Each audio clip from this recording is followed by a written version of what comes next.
Hello, my name is Steve Trim, the founder and managing director of Venomtech Ltd.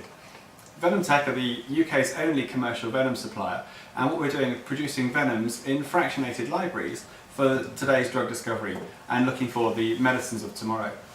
During this process we've also been looking at how the venoms act in our own way, and part of this process was looking into the effect of venom on blood. In particular, our work is focused on hemoglobin, cell-free hemoglobin, and what we've found is that actually several venoms, particularly from the viper species, the rattlesnakes and your sort of Asian pit vipers, actually, as well as affecting coagulation, which is very well known, they do actually affect other things in the hemoglobin. We were looking into protein modifications, whether proteins were being digested or changed, and through gels and HPLC we were able to find any differences. And that's where BMG LABTECH came in, and the opportunity to make use of their FHERAstar and do a wavelength scan between 400 and 700 nanometers. Throughout this range, hemoglobin has a very specific absorption spectra and two clear peaks. These peaks are evident in the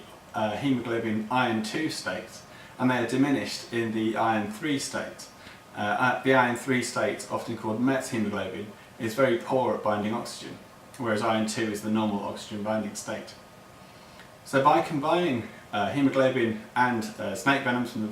from our cardiovascular venom discovery array into the FHERAstar and running a 16-hour assay overnight, we were able to see this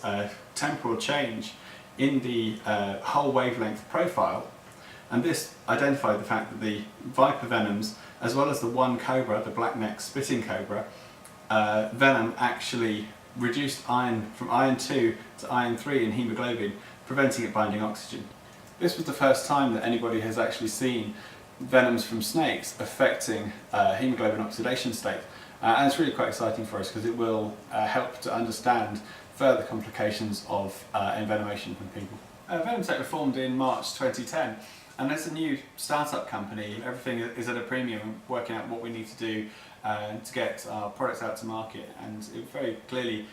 became aware to us that we need to get hard data on the use of our venoms. And in this respect, Lorraine and her team at BMG LABTECH have been very supportive of Venomtech, helping us out with the instruments to develop these new assays, and has led us into